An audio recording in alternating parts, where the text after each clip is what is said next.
Enriquez. Arnold, isang tanong na lang bago ka namin bitiwan dyan sa May St. Luke's. Kamusta yung seguridad dyan sa yung suite ni Ginang Arroyo na nagpunta ka dyan? Lalo na yung mga may PNP bantay siya eh. Dahil ika nga, siya, may warrant to arrest. Ano mga napansin mo doon, Arnold?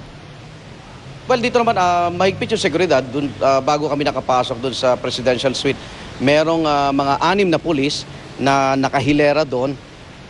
Pero nung kami dumaan ay wala naman silang tinanong o anumang mga inspection na ginawa sa amin.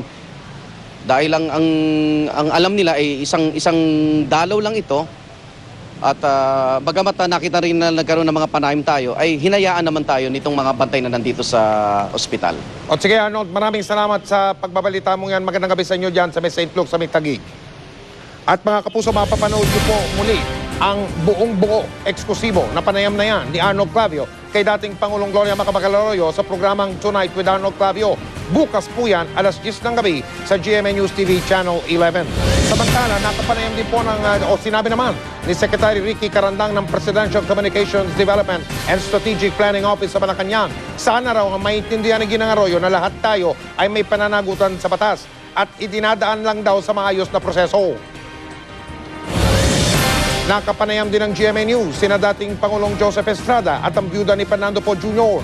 Ayon kay Susan Roses, nararapat lang ang pagsasampa ng kaso laban sa dating Pangulo. Umaasa naman ang dating Pangulong Estrada na gagaling na ang sakit ni Ginang Arroyo. Nakatutok naman si Rida Reyes. Makabubuti raw sa sambayanan ng pagsampa ng kaso ngayon kay dating Pangulong Gloria Arroyo. Ayon yan sa byuda ni Fernando Poe Jr. na si Susan Roses.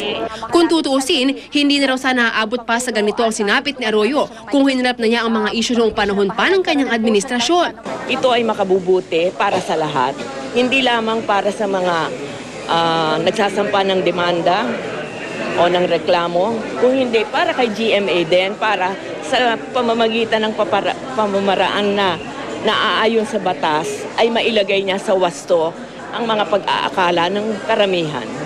Ayon din kay Roses, hindi maiiwasan na magkaroon ng alinlangan ng marami kay Chief Justice Renato Corona. Suportado rin daw niya ang apo na si Brian sa paghahain nito ng motion para ipa-inhibit si Corona sa mga pagdinig sa mga kasong may kaugnayan kay Arroyo. I joined him, I listened to what he said and the reason behind it. Nararapat lang. Ang kaibahan sa panahon ngayon ay gumagawa ng paraan bago pa magkaroon ng mga pagkakamali. Para naman kay dating Pangulong Erap Estrada, hindi raw dapat maranasan ni Arroyo ang kanyang pinagdaanan nang siya'y maaresto noong maharap siya sa kasong perjury at plunder. Ako naman ay lalaki. Tama lang yun na kung babae naman, huwag naman natin bigyan ng ganong kahirap. Kaya tama lang yun na nasa ospital siya. Kung gusto raw ipaayos ni Arroyo ang paglilipatan sa kanyang kwarto sa Veterans Memorial Medical Center sa Quezon City, siya na raw dapat ang gumastos. Nung ikulong daw si Erap sa VMMC, ay wala raw binago sa kanyang silid at nagdala pa nga siya ng mga balde. Kung siya naman ang gagastos eh. Marami naman siyang gagastosin, di ba? Wala lang yung peanuts lang yun. Sana raw ay gumaling na sa kanyang karamdaman si Arroyo nang maharap na niya ang mga kaso at akusasyon na kinakaharap niya ngayon. Rida Reyes, Nakatutok, 24 Oras. Handa na ang Veterans Memorial Medical Center para sa hospital arrest ni dating Pangulong Gloria Arroyo.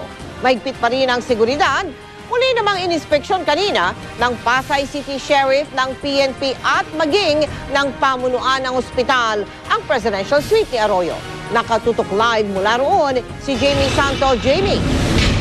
Mel, handang-handa na nga ang presidential suite na gagamitin ni dating Pangulong Gloria Macapagal Arroyo dito sa Veterans Memorial Medical Center. Alas 7 nga ngayong gabi, pwede na raw magamit ito. Sa huling pagkakataon, tiniyak ng Pasay City Sheriff, PNP at maging ng pamunuan ng VMMC na maayos na ang presidential suite na paglilipatan kay Ginang Arroyo. Ininspeksyon nila kaninang presidential suite na pansamantalang tutuluyan ng kongresista. Dumating na rin daw ang electronic bed na hiniling ng kampo ni Arroyo para komportable naman daw ito at hindi mahirapan kumilos. Maging ang comfort room, napalitan na raw ang mga tiles alinsunod sa hiling din ng dating Pangulo na mapalitan para iwas disgrasya ang kongresista. Non-skid tiles raw ang inilagay sa banyo. Hindi na raw pinalitan ng bathtub dito, inalis na lang daw ito. Tiniyak naman ni Pasay City Sheriff Rodelio Benviaje na magiging komportable ang kongresista sa pananatili niya rito. I think it suits the needs of the former president. Napalitan na yung bathtub. Bukod daw Yes, sa mga dating muebles, naalis na, dalawang hindi siya- antique na lamesa lang daw ang nakita niyang nakadagdag sa presidential suite. Wala naman tigil sa pag-ikot sa loob at labas ng VMMC ang mga nakatalagang PNP personnel dito para tiyaking mahigpit ang seguridad na ipinapatupad dito. Latag na ang seguridad sa mga dadaanan ng convoy mula sa panggagalingan ng dating Pangulo hanggang makarating siya dito sa VMMC. Tikom naman ang bibig ng sheriff kung anong oras aalis sa St. Luke's Medical Center sa Taguig ang kongresista para ilipat dito sa VMMC. Hindi rin daw niya alam kung ilang PNP personnel ang pansasamahin kay Arroyo pero isa raw siya sa tiyak na kasama bukas. Pero dapat din daw may kasama itong doktor. Di raw kagaya ng ibang akusado, hindi na kailangan pang iposa si Arroyo.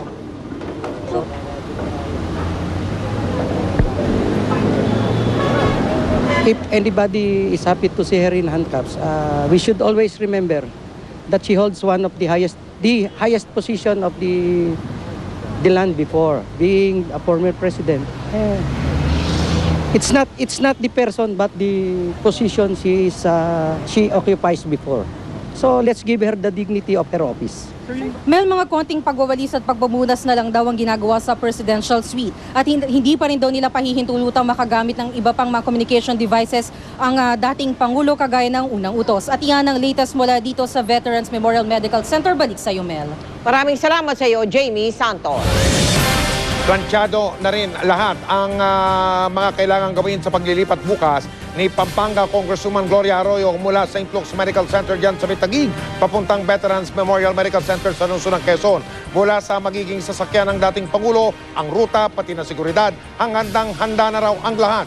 Yan ang tinutukan ni Steve Dailisan. Mula St. Luke's Medical Center sa Taguig by land ang inaasahang pagbiyahe kay dating Pangulong Gloria Macapagal Arroyo bukas gamit ang isang malaking sasakyan. Nauna nang sinabi ng PNP na sa isang ambulansya isasakay si Arroyo. Pero ayon sa abogado ng dating Pangulo, nakahanda rin daw ang sariling sasakyan ng pamilya Arroyo sakaling kailanganin. Hanggang ngayon naman ay backup plan pa rin ang pagbiyahe gamit ang helicopter sakaling magkaipitan bukas. Ayon kay Chief Superintendent Agrimero Cruz, tagapagsalita ng PNP, susundan ng sasakyan ni Arroyo ng convoy ng mga pulis. Walang media vehicle na pwedeng sumama sa convoy. Pero bukod pa sa magtatalaga raw ang PNP ng mga tauhan sa mga kalsadang daraanan ng convoy, tumanggi nang magbigay pa ng detalye ang pulisya tulad ng eksaktong oras ng paglilipat at rutang daraanan ng convoy. Ito raw ay para masigurong ligtas na maililipat patungong Veterans Memorial Medical Center sa Quezon City si Arroyo.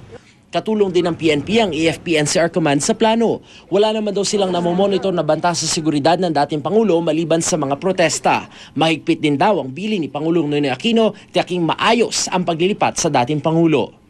Well, the President has directed Secretary Robredo to ensure that the transfer should be made, that the former President should be secure during the transfer to Veterans Memorial.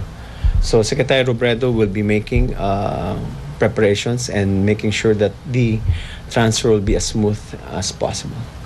Siniguro naman ng pulisya hindi na kailangan pampusasan si Arroyo bilang paggalang na rin sa naging posisyon nito at pagsasaalang-alang sa kanyang kalagayan ngayon. Pagdating sa VMMC, round the clock ang pagbabantay na gagawin sa dating Pangulo ng mga tauhan ng PNP. Ayon kay PNP Chief Director General Nicanor Bartolome, may 4 na control point na ilalagay ang PNP sa loob ng ospital. Una kung saan daraan ng mga bisita na mahigpit na iinspeksyonin ng pulisya. Pangalawa sa holding area kung saan maghihintay ang mga bisita. Pangatlo sa processing at iba pang inspeksyon. At huli ang area kung saan papasok sa mismong suite ni Arroyo. Bawal ding makalapit ang media sa suite. Steve Dailisa, Nakatutok, 24 Oras.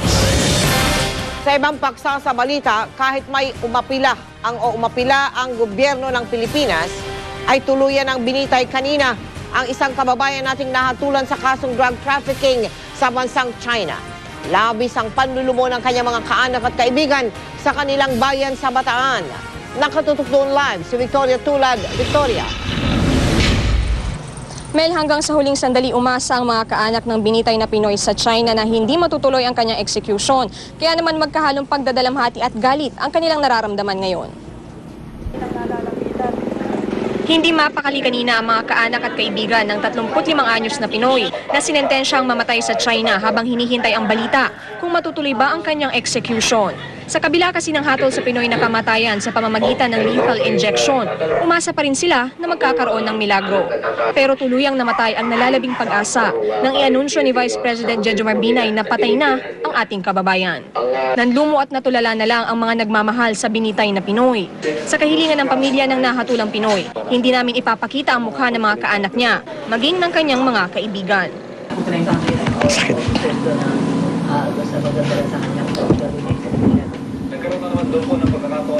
Kahit naman sino, kamag-anak natural. Nabigla nga ako na, siyempre kahit paano, may reaksyon ka ng pagkagulat. Sabi nga nung anak ko, talagang ganun. Hindi siya para sa atin. Bagaman wala na raw silang balita rito mula nang umalis ng bansa, inilarawan nila itong mabait at relihiyoso. Kaya laking gulat daw nila nang mabalita ang nakulong ito dahil sa kasong drug trafficking.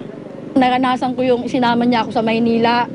Sa kawalan po namin noon, wala pa kami sapat na pera para makapagpatingin.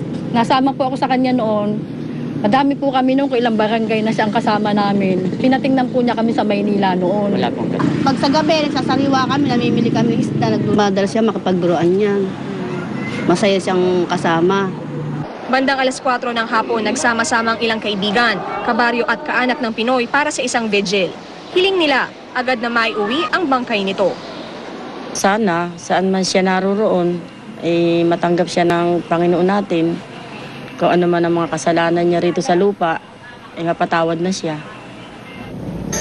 Mel, matapos ng vigil na nagtagal ng 1 oras ay nagkaroon naman ng misa kung saan nakiusap ang pari sa lahat na ipagdasal ang kaluluwa ng ating yumaong kababayan. Mel? Maraming salamat sa iyo, Victoria.